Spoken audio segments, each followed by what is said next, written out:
ایک دوسرے کو عزت دو، برداشت کرو۔ میرے نبی نے فرمایا بہترین مسلمان وہ ہے جو بیوی سے اچھا سلوک کرتا ہو، اور بیوی سے فرمایا میری شریعت میں سجدہ ہوتا تو بیوی سے کہتا خامند کو سجدہ کر۔ بہترین صدقہ اولاد کی تربیت ہے۔ پورا گھر میرے نبی نے نقشہ، ہر ایک کی قیمت بتائی۔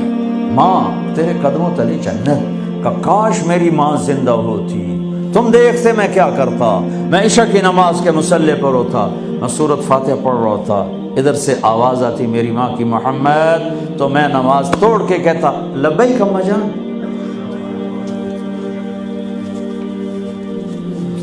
باپ کا تیرے جنت کا دروازہ ہے، باپ تیری جنت کا دروازہ ہے، کھولنا توڑنا نہیں، کھولنا توڑنا نہیں،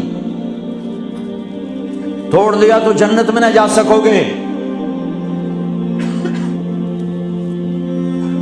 سب سے بہترین مسلمان جو بیوی سے اچھا سلوک کرے، سب سے بہترین عورت جو اپنے خامند کی منشا کو دیکھے۔ پھر آپ نے ایک عجب بات فرمائی جو معاشرے میں بہت بوجھ بنتا ہے جس کا، ہاں بھائی تمہیں ایسا صدقہ بتاؤں جس سے بڑھ کے کوئی صدقہ نہیں، تمہیں ایسا صدقہ بتاؤں جس سے بڑھ کے کوئی صدقہ نہیں۔ انہوں نے کہا جی کیا؟ کہا الابنۃ المردودہ، جس کی بیٹی کو طلاق ہو گئی یا بیوہ ہو گئی اور گھر واپس آ گئی ماں باپ کے، یا ماں باپ نہیں ہے تو بھائی ہیں، وہ ایک بوجھ بنتی ہے ماں باپ پر بھی، اور بھائی تو ویسے ہی باغی ہو جاتے ہیں۔ میرے نبی نے فرمایا اس بچی پہ خرچ کرنا کائنات کا سب سے افضل صدقہ ہے۔ گھر، ایک گھر کیسے چلتا ہے؟ ہمارے ہاں پنجاب سندھ بلوچستان سرحد میں بہنوں کو وراثت میں کوئی حصہ نہیں ملتا، سب بھائی کھا جاتے ہیں۔ میرے نبی نے فرمایا جس کو اللہ نے 2 بہنیں دیں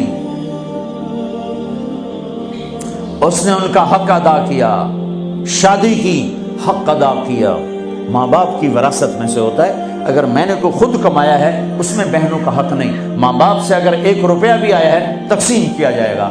جس نے بہنوں کا حق ادا کیا، شادی کی حق ادا کیا، اس پہ جنت واجب ہو گئی۔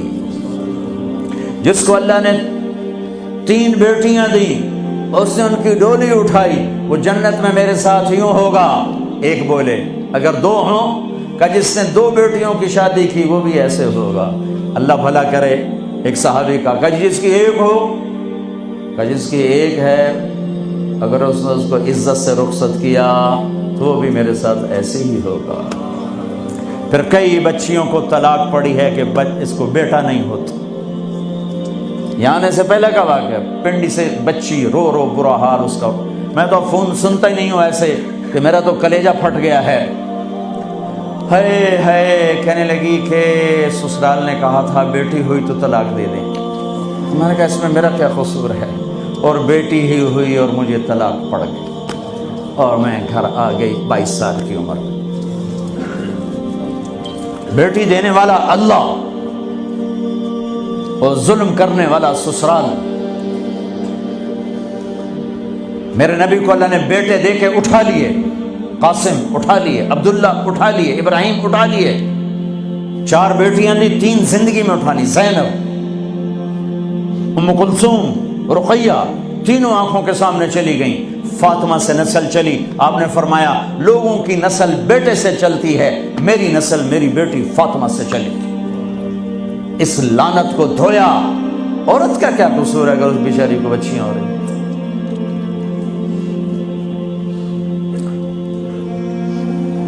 جس نے اپنی بہنوں کو حق ادا کیا، جس نے بیٹیوں کو ڈولے میں بٹھایا، ان کا حق ادا کیا، کہ جنت میں یوں ہو جائے گا۔ بہنوں کو دینا اتنا ضروری ہے، حرام ہو جاتی ہے روٹی۔ میں نے مولانا جمشید صاحب میرے استاد ہیں، میں نے ان سے تفسیر پڑھی۔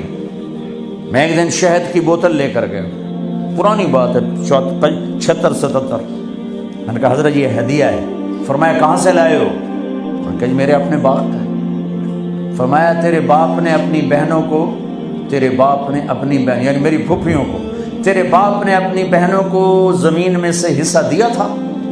یہ سوال کیوں کیا؟ 10 روپے کی شہد کی بوتل تھی اس وقت، کہ اگر دیا تھا تو یہ میں لے لوں گا، اگر نہیں دیا تو پھر یہ حرام ہے، میں نہیں لوں گا، یہ مطلب تھا۔